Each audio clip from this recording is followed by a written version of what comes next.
licenciado en Literatura y magíster en Literatura Colombiana y Latinoamericana de la Universidad del Valle, máster y PhD en Literaturas Hispánicas y Luso-Brasileñas de la Universidad de la Ciudad de Nueva York.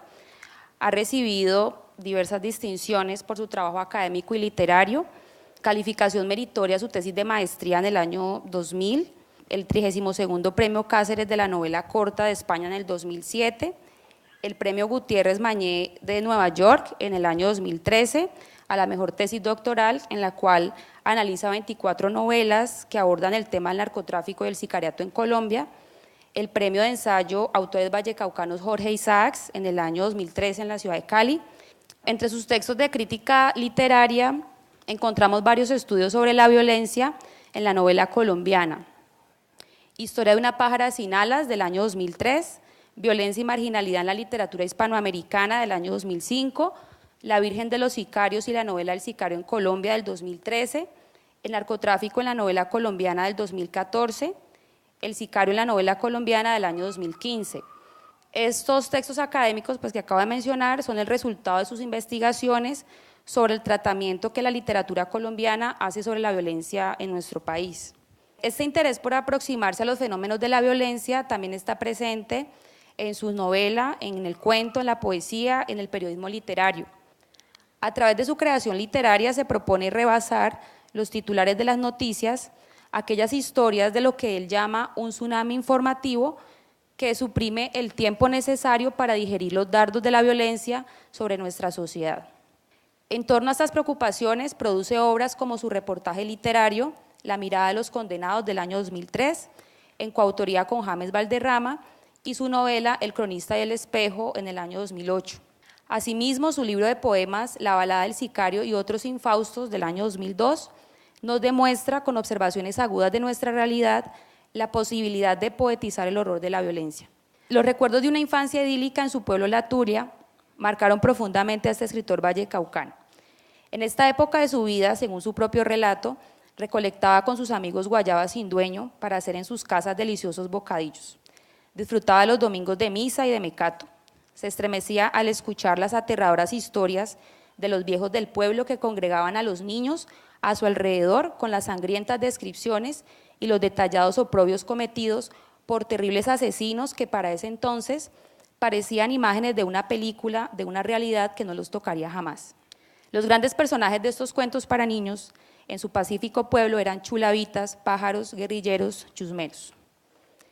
Ya para la década de los 80, la imagen de la Tulia, su paraíso de la infancia como él mismo le llama, empieza a minarse de los estragos de la violencia producto del narcotráfico y el sicariato. Óscar Osorio recuerda a aquellos niños que con el paso del tiempo, cuando ya vivía en Cali, se transformaron en victimarios, en personajes de las historias que los conmocionaron, que eran ahora aún más reales y sobrecogedoras. Sin embargo, a pesar de la persistencia de la violencia en Colombia y la angustia del escritor por nuestra realidad, dibujada soslayadamente por los medios de comunicación, su producción literaria no se agota en el discernimiento de la violencia. También encontramos entre sus obras narrativas y poéticas una profunda indagación sobre situaciones y emociones de la condición humana ligadas al amor, el desamor, el pasado, la extrañeza ante lo cotidiano, el erotismo, la desdicha, la ansiedad, la incertidumbre, las remembranzas, las dificultades cotidianas para comunicar nuestro desasosiego frente a una ciudad abrumadora.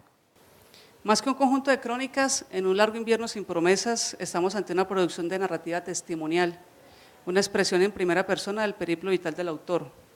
En este libro emergen algunos de sus avatares como profesor contratista y que muchos de los profesores hemos vivido. Se simbolizan los sentidos y paradojas de los encuentros académicos que también muchos profesores y estudiantes hemos vivido. Se trazan las huellas creativas de La mirada de los condenados, su obra narrativa de no ficción. Como narrador testimonial se refleja la percepción de nuestro autor, ciudadano suramericano de raíz rural, en su paso por Washington, epicentro político globalizador. Se plasma en las travesías lectoras de su trabajo crítico literario y sobre todo emerge con fuerza su testimonio más personal de la violencia. Más allá de las diferencias de temas, periodos y circunstancias de cada una de las historias que aquí se encuentran, el libro trasluce una perspectiva crítica del escritor frente a la realidad que le tocó por suerte, es decir, esta perspectiva es transversal a todos los temas que aborda Óscar. de los contextos de la violencia y la devastación que ella ocasiona, de la desigualdad social como causa estructural de nuestro conflicto y de la transformación que ha generado entre las víctimas y sus propios perpetradores. En estos 6 textos hay, digamos, un paralelo clarísimo y es siempre una constancia de mi pasión por la literatura a lo largo de estos 20 años, pero también una constancia sobre la preocupación por mi país. Digamos que eso le da una unidad al libro y por eso escogieron estas crónicas. Yo quisiera, Óscar, preguntarte inicialmente sobre la historia que más me impactó, Itinerario del Dolor. Es una historia en la que Óscar indaga en lo que fue su infancia, indaga lo que fue su vida en La Tulia, un corregimiento muy pequeño del Valle del Cauca, un pequeño rincón en el mundo en el que Óscar vivió su infancia y en el que Óscar fue feliz, y un pequeño lugar en el mundo en el que se transformó por la violencia. Cuéntanos un poco cómo fue ese proceso de recordar esa historia, Óscar. La Tulia, pues yo nunca la olvido, La Tulia es una referencia permanente en mi vida. Yo viví en ese pueblito hasta los 13 años. La Tulia era un oasis de paz, era un sitio muy extraño en un país convulsionado. Era un pueblito en el que cuando estábamos en el furor de la violencia en Colombia, en ese pueblo no había nada, no había atracos, no se conocía de violaciones, ni las puertas se dejaban sin tranca, los niños nos íbamos a jugar al monte hasta tardías horas de la noche y nadie se preocupaba. Fue una época muy feliz. Y cuando me vengo a Cali, descubro de manera inmediata un mundo distinto, un mundo que había comenzado a desmoronarse con el tema de la influencia del narcotráfico en la sociedad colombiana, pero además ese pueblo mío comienza a desbaratarse también por la influencia del narcotráfico. Entonces, a la vez que voy descubriendo una ciudad como Cali, tremendamente erosionada, también se va erosionando el pueblo, que fue mi paraíso en la infancia. Y yo creo que eso marca mi relación con el mundo. Yo soy una persona que busco la felicidad a cualquier costo y siempre estoy peleando por ser feliz y por ser optimista. Pero también tengo una enorme conciencia sobre la sociedad que tenemos y sobre el país que hemos construido de violencia, de exclusión, de inequidad. Y entonces, yo creo que esas son las 2 cosas que quedan en mi literatura, ¿no? Sí tengo una preocupación muy fuerte por la violencia y por supuesto que esa preocupación está determinada por mi experiencia en el pueblo. Si nosotros vivíamos felices en el pueblo, también desde muy niños nos asustaban los narradores orales contándonos las historias de la violencia, pero uno sentía que eso era algo lejano, ¿no? Es decir, decían que había pasado en la región, pero uno sentía que eso era exactamente igual como lo que pasaba en las películas de Drácula o del Santo, ¿no? Una especie de historias de ficción.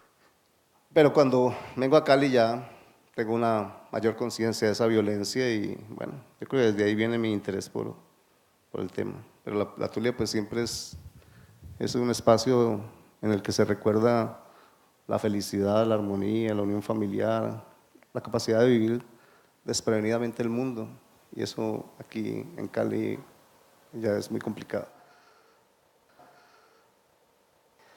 Esa es una crónica en la que yo cuento un viaje que hago a Washington, a un coloquio sobre Roberto Bolaño, y cuento esa experiencia. En la introducción de esa crónica yo estoy en mi casa trabajando en las tareas del doctorado. Yo estaba en New Jersey, yo estudiaba en Nueva York, y estaba tremendamente abrumado por las tareas del doctorado, pero además porque yo tengo la costumbre de levantarme siempre a enterarme de lo que pasa en el país y en el mundo. Y estaba precisamente en ese momento leyendo el periódico sobre un escándalo que había en Colombia con el tema de las pirámides. Estaba muy molesto por todo lo que estaba ocurriendo allí, con una sensación muy pesimista frente al destino de Colombia. Y hay una ardillita en ese paisaje otoñal, con un cielo pesado, y la ardillita está recogiendo unas semillas. Entonces, yo veo la ardillita y pienso que la ardilla está recogiendo esas semillas para guardarlas para el invierno, porque tiene la esperanza de la primavera. Y se me vino la imagen de que Colombia, contrario a la esperanza que tenía la ardillita, Colombia era un largo invierno sin promesas. Y entonces queda esa imagen y me gusta como una imagen del país, ¿no? Vivimos, en las últimas 10 décadas, en el último siglo, vivimos 8 de violencia. Es un país tremendamente injusto, inequitativo, violento, desigual, con una cantidad de problemas. Y entonces eso deja la sensación amarga de que Colombia es un largo invierno sin promesas. Variaciones sobre el pesimismo. El otoño había secado las últimas hojas de los árboles y postreras bandadas de pájaros migraban al cálido sur. Yo revisaba las noticias de mi país, ejercicio doloroso que repito cada mañana con desesperación y desconsuelo, y me detuve en un informe sobre la monstruosa estafa de las llamadas pirámides, esa nueva vergüenza nacional. Irritado por el cinismo del gobierno, la bellaquería de los abogados, la maldad de los timadores, la estupidez de la gente, la actitud de los periodistas, cerré la página web con la dolorosa certeza de que desde hace años en Colombia una noticia peor tapaba la mala anterior sin que ninguna lograra ser plenamente procesada. Sí, el tsunami informativo impide cualquier comprensión cierta de los hechos y los condena a la repetición autista de nuestras tragedias. Levanté los ojos del computador y observé, a través del doble vidrio de una de las ventanas del apartamento que he rentado desde hace unos meses en New Jersey, los árboles desnudos, las hojas muertas sobre el césped y el cielo plúmbeo que anunciaba los duros meses del invierno. A escasos 5 metros, una ardilla atesoraba la última semilla con la promesa feliz de la primavera y tuve la sensación amarga de que Colombia es un largo invierno sin promesas. La ardilla se perdió con su preciada carga tras las altas ramas de un árbol al momento que repicó el teléfono. Era mi primo José Osorio. Me preguntó si me gustaría asistir a un encuentro de escritores y críticos que se reunirían en Washington para hablar sobre la obra de Roberto Bolaño. Ofreció pagar mis gastos del viaje. Por supuesto acepté. Además de volver a esa bella ciudad, me interesaba escuchar las apreciaciones sobre el trabajo literario de un autor que yo apreciaba. Era también la oportunidad de alejar mi mente de las abrumadoras tareas de mis estudios doctorales. En ello pensaría mi querido primo cuando decidió regalarme el viaje. Mientras volvía a mis lecturas, advertí que era una extraña coincidencia esta que me destinaba a escuchar las conferencias sobre la obra de un escritor del cual se ha señalado su profundo pesimismo y su desesperanza por Chile, justo cuando las ingratas noticias ratificaban el pesimismo de muchos por el destino de mi país. Pensé en los juegos del azar que tanto apasionan a Oster y tuve la vaga intuición de que este viaje me deparaba algo más que regodeos académicos. José me informó el itinerario. Partiríamos a las 11:50 de la noche y llegaríamos a las 4:30 de la madrugada. Abordaríamos el bus en una calle al lado de Penn Station en Manhattan y nos apearíamos en alguna calle de Washington, donde su amigo Román nos recogería. Ahorrarse el gasto del uso de terminales, me explicó, es una de las razones por las cuales este servicio, ofrecido por empresas chinas, solo cuesta $20. Hice cuentas. Con $40 se paga el pasaje de ida y vuelta de la capital del mundo a la capital del imperio. 10 horas por carreteras seguras y en excelente estado. Si una persona trabaja 8 horas limpiando una casa, se gana $120. Ese dinero le alcanza para pagar su pasaje y el de sus 2 hijos a la imponente ciudad, donde además muchas de las entradas a los sitios turísticos y culturales son gratis. Hice cuentas, hice comparaciones. En Colombia, una persona se gana 25,000 pesos por el mismo trabajo. Ese dinero le alcanza para pagar su pasaje de ida y vuelta de Cali a Buenaventura, 5 horas por pésimas carreteras y con innumerables riesgos. Pero tendrá que dejar a sus hijos encerrados bajo llave en alguna humilde covacha. Esa es, pensé, otra de las innumerables razones del pesimismo sobre el futuro de nuestro país y de las incesantes migraciones de los colombianos hacia cualquier lugar. Al día siguiente salí de mi clase de latín en Hunter College, tomé el tren E, me bajé en la 74 con Roosevelt y llegué a casa de mi primo en Jackson Heights. Comimos, conversamos un rato y nos fuimos para Manhattan. Pasadas las 10 de la noche. No hubo ningún inconveniente durante esas 230 millas que recorrimos hacia el sur. La oscuridad no me permitió ver mucho. Avisos y señales de tránsito que se iluminaban y oscurecían al paso del bus, árboles y prados, autos y camiones, desvíos y salidas, luces de fábricas y ciudades, un parqueadero en Baltimore donde nos detuvimos por 10 minutos y por fin las amplias avenidas de Washington. Nos apeamos del bus. En la calle hacía un frío de los 1000 demonios y no había dónde guarecerse, así que no tuvimos más remedio que resignarnos a sentir, en silencio, el paso lento de cada uno de los segundos de esos 15 minutos que se demoró en llegar nuestro anfitrión. A las 8 de la mañana estábamos en pie. Desayunamos unos huevos a la mexicana con cosas adentro que no pude identificar, pan, jugo y café. Llegamos al campo de Georgetown y caminamos alrededor de algunos de los más de 50 edificios que constituyen la universidad católica más antigua del país. Cuando entramos al salón, ya había comenzado el primer orador. En total eran 8, entre profesores, escritores, críticos, la traductora de 2066 al inglés y la editora de la obra de Bolaño en USA. Después de las primeras 4 intervenciones hubo espacio para preguntas y salimos a almorzar. Entramos a la cafetería de la universidad, 2 pisos con diversos buffets, de los cuales uno podía disponer a su antojo. La mesa que ocupamos Román, José y yo se llenó con más de una docena de platos. Un calzón relleno con queso y espinaca, carne de pavo molida, carne de res con picante, arroz con verduras, crema de tomate y gaseosa con una rodaja de limón, constituyeron mi opíparo menú. Luego una torta de queso, helado y café. Hora y media de comer, conversar y descansar. A nuestro alrededor, los estudiantes almorzaban animadamente. Me dijo Román que Georgetown tenía un costo anual por estudiante de $40,000. Hice cuentas, hice comparaciones. $40,000 se gana una persona con el salario mínimo colombiano en 15 años de duro trabajo. 15 años igual medio año, 30 años igual un año. El trabajo de toda la vida de un colombiano alcanza para pagarse la matrícula de un año de estudios en esta universidad.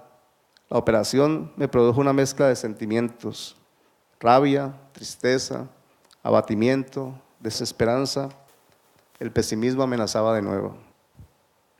Mientras terminaba mi café, un muchacho limpiaba la mesa de enfrente. Su rostro me recordó a un mesero que trabajaba en un restaurante de comida pesada en Manhattan, a 2 cuadras del Graduate Center, donde estudiaba mi doctorado. Alguna vez le solicité que me recomendara algo rico y él me contestó, casi avergonzado, que a ellos no los dejaban comer ahí. Eran latinoamericanos, el muchacho de Nueva York y este de Washington, y las personas que servían la comida, que limpiaban las mesas, que acarreaban los trastos, que aseaban la cafetería de Georgetown University.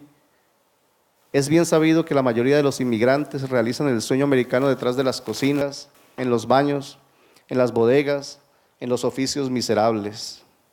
Las potencias se construyen también sobre los hombros del mundo en desarrollo y sobre los millones de seres humanos que dejan todo para tratar de inventarse un destino mejor en tierras extrañas. Ahí estaba yo, en la capital del imperio, en la cafetería de una de sus prestigiosas universidades, comiendo las viandas que preparaban estos trabajadores esforzados y que servían con una amabilidad sin rencores. Regresamos al auditorio donde proyectaron una amplia entrevista con Bolaño en Chile. Pude ver al escritor, su inteligencia y erudición, la claridad sobre su propia poética, la sencillez sin adornos de su discurso, lo que uno advierte en la lectura de sus textos. Quedó clara en aquella conversación su percepción de la novela, su afecto por escritores como Cortázar, su disgusto frente a los epígonos del boom, con mención directa a Laura Restrepo, y su aprecio por escritores como Villoro y Vilamatas. La segunda ronda de intervenciones consistió en 4 conferencias. De todo lo escuchado, 2 participantes se destacaron. El uno por su inteligencia, el otro por su estulticia. El primero, un juicioso crítico español con una sugestiva tesis, según la cual Bolaño había concebido, generado, administrado y promovido un proyecto de creación de un nuevo canon, cuyas características lo ponían a él en el centro del mismo, y por ello había resultado tan prontamente un autor canónico y una de las voces señeras de la nueva literatura latinoamericana. El segundo, otro escritor chileno que se dedicó a mostrar unas fotos de él con Bolaño y a decir cómo se querían, qué amigos fueron y otros comentarios de farándula. El culmen fue su anotación a una foto en la que aparecían él y su hijo al lado del autor. Mi hijo está aquí, en este auditorio, con nosotros, dijo, ahogado en su risa, mientras señalaba a un orgulloso adolescente. Con él acabó el evento. Ahora sí, el vino y los tentempiés de uso en USA, fresas, uvas, variedad de quesos, galletas, carnes frías, conversación con el uno y el otro, en breve cada cual por su lado y nosotros hacer un poco de turismo, unas vueltas por la parte central de la ciudad. Desde el auto contemplamos el edificio circular del Capitolio, que es la sede del Poder Legislativo, el monumento a Washington, un obelisco de 185 metros de altura, el monumento a Lincoln, una imponente construcción en mármol, el Pentágono, museos, las sedes gubernamentales y centenares de edificios, la mayoría con diseños clásicos, muchos de ellos en mármol o en granito blancos, todo limpio, suntuoso e imponente. Esta es una ciudad impresionante, hermosa, con amplias avenidas, fuentes, parques, diseños arquitectónicos deslumbrantes. No podía ser de otra manera. Fue concebida en 1790 para convertirse en la nueva capital de los Estados Unidos, es decir, el corazón político del imperio. Fue denominada Washington en honor a su primer presidente, el mismo que contrató al arquitecto Pierre L'Enfant para que la diseñara similar a París. Me daba gusto estar visitando por segunda vez en mi vida esa ciudad, que es pilar del orgullo americano, centro del poder mundial, atracción turística y destino de inmigrantes. El vino y el agua que había tomado me urgieron a buscar un baño. Aguanté por un buen rato, dada la belleza que me estaba siendo ofrecida. Sin embargo, la necesidad se impuso. Mis amigos me dejaron al frente de un restaurante. Ellos iban a dar la vuelta y me recogerían de nuevo. El establecimiento estaba cerrado y el carro se había ido. Avancé una cuadra buscando otro sitio, pero no encontré. No conocía los alrededores y no hallaba nada abierto. Parecía que la vejiga llegaba a su límite. Al final de la cuadra, un edificio de columnas altas parecía un buen lugar para hacer una trastada. No me atrevía. Siempre he censurado ese comportamiento vulgar, pero fisiología urgía y procuraba excusas. No hay gente por aquí, mis amigos se pueden demorar en el tráfico, está oscuro y a nadie ofendo. El dolor aumentaba. Estaba a punto cuando regresaron mis compañeros y nos fuimos a buscar un sitio adecuado. Casi lo hago en ese edificio, les dije. Soltaron la carcajada. No me pareció tan gracioso hasta que me dijeron que ese era el edificio del FBI. ¿No sabes que esta es la ciudad más vigilada del mundo? Que tienen cámaras y satélites monitoreándolo todo. Te habrían caído 50 agentes, señaló Román. Casi te orinas en el FBI, se carcajeó mi primo. Dada la larga historia de abusos y vejaciones que hemos padecido en nuestra compleja relación con el imperio, pensé que no hubiese sido tan mala esa descarga simbólica, aunque no me gusta promover el desquite. El último lugar que vimos fue la Casa Blanca, sede del gobierno. Me sobrecogí ante los muros blancos y recordé que la bellísima edificación había sido levantada sobre la ignominia de la esclavitud. La mayoría de los 600 trabajadores que participaron en su construcción fueron esclavos, negros humillados, vejados, despojados de su dignidad, habían puesto su esfuerzo o su vida al servicio de la soberbia del imperio y la desmesurada ambición del emblemático presidente Washington, quien, según los planos que se conservan, la había concebido 5 veces más grande. Eso había ocurrido solo 2 siglos atrás. Ahora, en un proceso en el que se advierte la grandeza de este país, un hombre negro, Barack Obama, se ganó el derecho de llegar en calidad de presidente a la sede del gobierno. Con él vendrán su esposa, Michelle, y sus hijas, Malia y Sacha, que son descendientes de esclavos. Los hijos de aquellos hombres que construyeron la Casa Blanca bajo el yugo de la más indigna de las condiciones humanas, serán sus ilustres moradores. Me embargó una gran emoción. Lo que ocurría en el corazón del imperio, que tanto daño le ha hecho al mundo y a mi país, llenaba mi corazón de esperanza y optimismo. Esa, ahora lo entiendo, fue la verdadera razón de mi viaje a Washington. Sentí la fuerza de la historia y supe que, independiente de lo que ocurra con la administración Obama, el pesimismo y la desesperanza no son los únicos caminos para la humanidad. En ese momento y en ese lugar emblemático, pensé de nuevo en Bolaño y en mi atolondrada Colombia y tuve la sensación reconfortante de que también para nosotros la espléndida primavera es una promesa inviolable. Bergenfield, New Jersey, diciembre de 2008.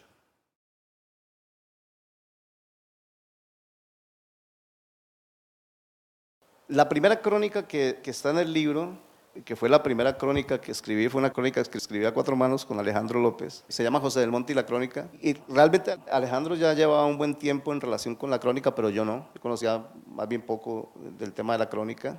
Comencé pues, a interesarme y los cursos de escritura que daba en la Santiago de Cali los convertí en cursos de crónica. Y luego hice lo propio en la Universidad Javeriana y después acá. Entonces, esa crónica fue la primera crónica que escribimos y yo me sentí, digamos, obligado a que esa crónica estuviera aquí porque era la primera huella del género.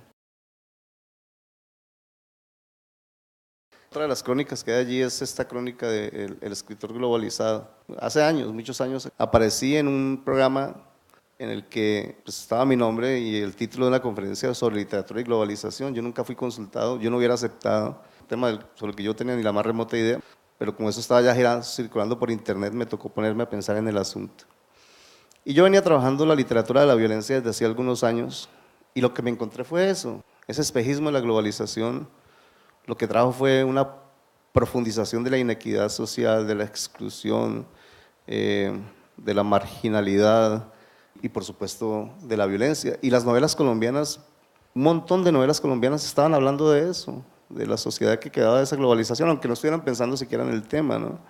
Y entonces decidí no hacer un texto académico sobre ese tema, sobre el que no tenía mucha idea, sino más bien contar la experiencia de la indagación que hice respecto de la relación de la literatura con la globalización y con la literatura de la violencia en Colombia.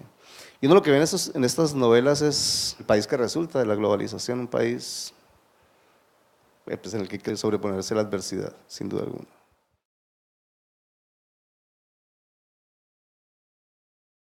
Realmente el único texto en el que yo oficio como periodista, desde el periodismo literario, es en el texto que hice con James Valderrama, que es el de La mirada de los condenados, sobre el que también hay una crónica en el texto, que es historia de un libro, en la que yo cuento pues, cómo James y yo emprendimos esa tarea y qué buscábamos y cómo nos relacionamos con el género.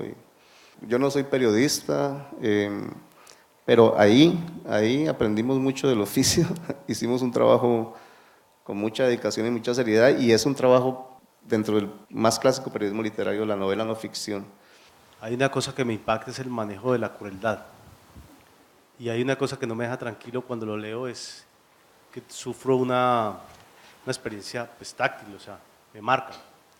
No sé si hay alguna búsqueda en términos de tu estética, de tu obra, sobre la estética de la crueldad, o sea, si hay una búsqueda estilística por ese lado, o si hay un camino que estás explorando de manera consciente alrededor de eso. Me interesa mucho el tema del mal, el tema de la crueldad, por supuesto, es constante. Insisto, este es un país muy cruel.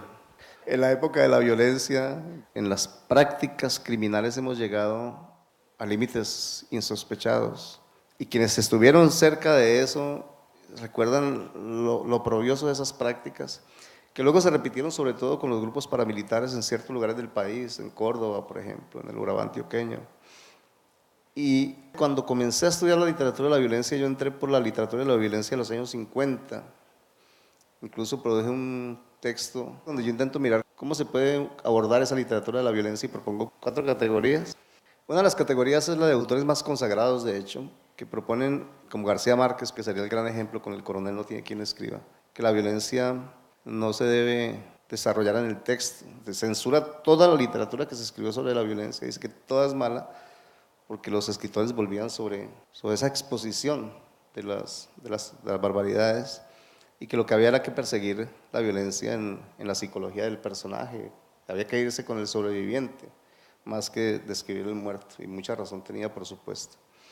Pero luego viene otro tipo de novelas que logran, como La pájara pinta, que logran mostrar ciertas escenas de violencia con un enorme detalle y crueldad, pero también construir una imagen más compleja del país.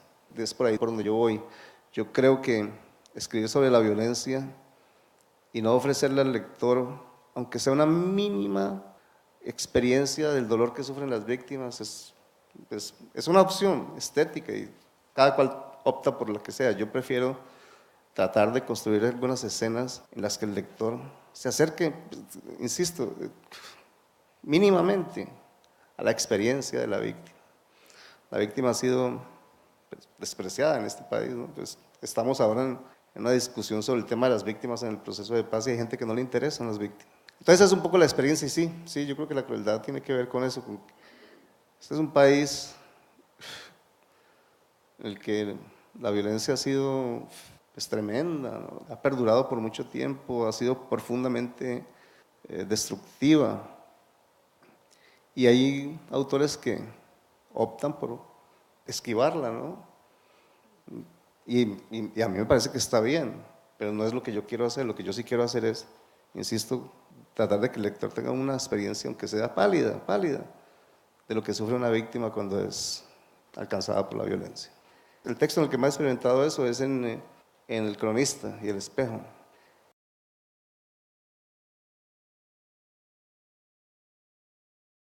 A mí me alegró mucho que dijeras que la obra más compleja sobre la violencia en Colombia fue escrita por una mujer en un país profundamente patriarcal y con una violencia profundamente patriarcal.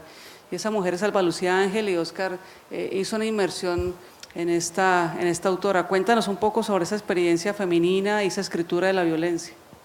Yo hago una crónica, que es la última crónica del libro, en la que me sitúo yo como lector frente a la pájara pinta desde mi primera lectura, que fue cuando tenía 17 años, hasta la última lectura, que fue la lectura que hice para el evento que organizamos el año pasado en homenaje a Alba Lucía Ángel. Y es una novela que en esa primera lectura pues no entendí nada. Y era muy extraño porque yo avanzaba en la novela sin entender nada y la botaba y al tiempo volvía y seguía leyéndola y yo no sé por qué, yo insistía en una novela que no entendía, porque yo realmente no entendía nada de lo que había en esa novela. Unos años después, tal vez en un curso de pregrado aquí en la universidad, volvimos sobre la novela y comencé a entenderla. Entonces yo leí esa novela, yo creo, sin exagerar, yo creo que esa novela la leí unas 15 veces. Es una novela muy compleja. Y luego comencé a enseñarla. Yo recuerdo que esa novela la enseñé en un curso de lógica narrativa y era un reto porque cómo se enseña una novela sobre la que la crítica ha dicho que es incoherente, que es un enunciado proliferante, que no tiene armazón. O sea, esa novela le habían dado muchísimo garrote, pues los comentarios, porque crítica seria había muy poca. Y la metí en ese curso y tuve la fortuna de entenderla mucho más yo y de ver que cuando yo le explicaba a mis estudiantes, los llevaba de la mano a que entraran en ese universo, esos estudiantes comenzaban a sentir aprecio por el texto. Cuando estaba enseñando en la Autónoma, yo estaba haciendo mi tesis de maestría y sobre esa novela hice la tesis. Y lo que yo había encontrado, lo que encontré cuando comencé a estudiar lo poco que se había escrito sobre la novela, era un montón de prejuicios que simplemente le negaban cualquier valor a la novela. El texto que salió el día siguiente de que esa novela ganó en el 75 el premio Vivencias, titulaba Pereirana desvirolada gana el premio Vivencias. Eso señaló toda la crítica posterior. Y entonces me puse a estudiar la novela y encontré que esa novela tenía una arquitectura narrativa tremendamente sofisticada, pero que la crítica no la había entendido. Y mi tesis de maestría fue eso, una lectura en clave de semiótica de la novela, para mostrar cuáles eran los narradores, en qué cronotopos se instalaban, desde dónde hablaban y qué cronotopos de la historia eran los que desarrollaban esos narradores en esos 3 cronotopos de la narración que tiene la novela. Entonces fui armando la estructura del texto y luego hice una lectura sociocrítica de la estructura de la novela, pero además de la historia que contaba la novela. En los cursos que he visto con usted y en su ensayística, está presente que la violencia es una constante en Colombia, que viene desde el grito de independencia, pasando por los 50, los 70, los 90, el narcotráfico, todo. Incluso hoy día todavía estamos presentes ahí con la violencia. Y ahorita está la esperanza o una suerte de cambio de dinámica.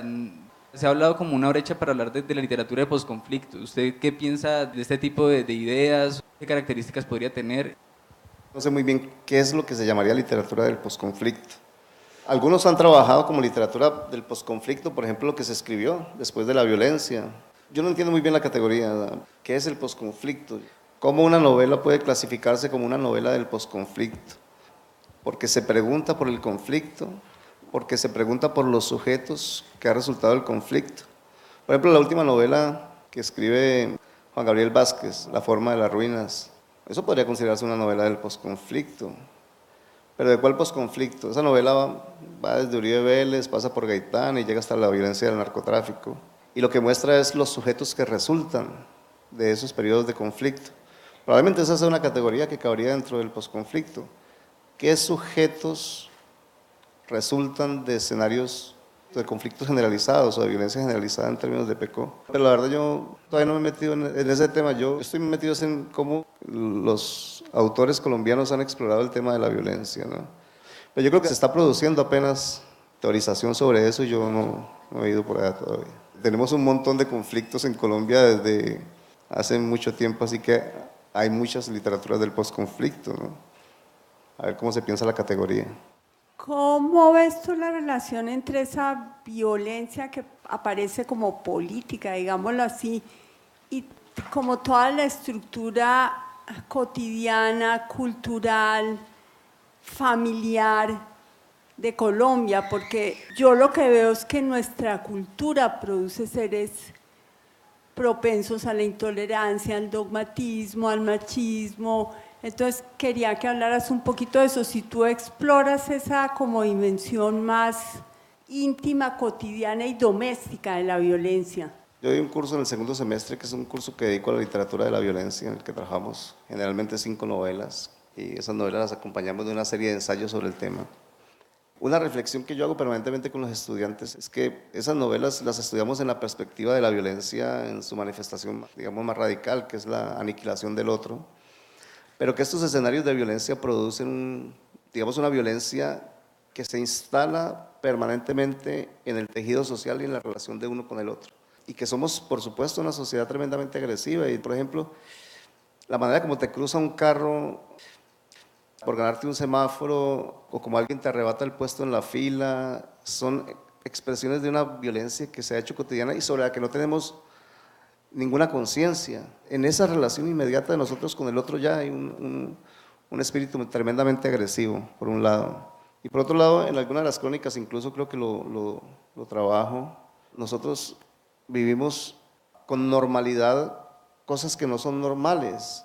Cuando un hijo sale a la calle a ciertas horas de la noche, uno siempre está pendiente de que le puede pasar algo, siempre está la expectativa. Cuando diseñamos esos corredores de seguridad en la ciudad es porque sabemos que algo nos está amenazando y esa no es una manera normal de vivir el mundo. Lo que pasa es que nosotros lo hemos normalizado, nosotros pensamos que así se habita el mundo y quienes han tenido la experiencia de vivir en otros países, en ciudades que son, digamos, más tranquilas, uno entiende la diferencia. Aquí habitamos el mundo bajo la amenaza permanente de la violencia, eso nos torna profundamente agresivos y tenemos una tremenda inconsciencia de esa agresividad.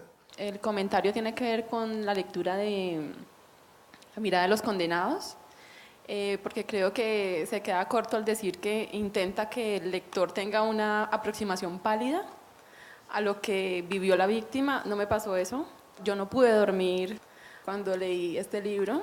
Con James tuvimos muchísimas discusiones sobre cómo abordar esa historia, ¿no? Sufrimos mucho escribiendo ese texto. James tuvo un montón de pesadillas. Él fue víctima de la violencia en sus sueños de manera atroz durante muchas noches, porque realmente es una historia de una enorme crueldad. Es terrible lo que pasa esa noche allí. Y claro, es un pálido reflejo porque tú sabes lo que siente, por ejemplo, Rocío, que es una mujer que a nosotros nos impresionó mucho.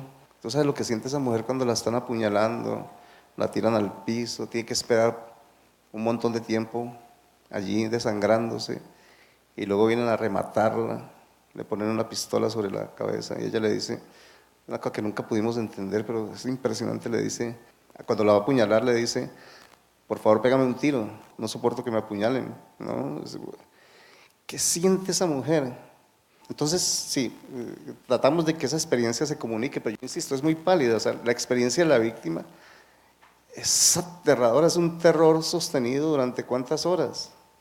Nosotros empezamos juntos en la crónica hace como 20 años o un poco más, yo creo.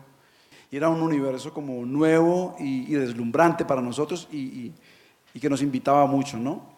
¿Cómo sentís hoy, después de varias décadas de haber ingresado a ese género, cómo sentís, cómo lo definirías, no solamente desde el punto de vista académico, sino como escritor? Yo tengo la sensación de que la crónica es un género extremadamente abierto, que tiene unos puntos de contacto amplísimos con otros géneros, es muy contaminado y en los umbrales es muy difícil decidir qué es y qué no es y a mí como escritor pues que no me interesa. Trato de hacerlo un poco más con los estudiantes, pero también les digo, tampoco tiene mayor importancia, ¿no? Hay una enorme libertad en el género, no desde ahora, desde siempre es un género de una enorme libertad. Yo recuerdo que cuando yo comencé a trabajar en la Universidad Javeriana, a trabajar sobre el tema del periodismo literario, usábamos un video en el que estaba Juan Gozaín, Juan José Hoyos, Heriberto Fiorillo, Héctor Rincón, y los ponían a que hablaran de la crónica y todos decían cosas distintas. Eran maestros de la crónica, maestros del periodismo y todos decían cosas distintas, ¿no? Este no es un género que se deje encasillar muy fácilmente, ¿no? Es un género de una enorme libertad. Ese espíritu lo ha mantenido y lo mantiene ahora, ¿no?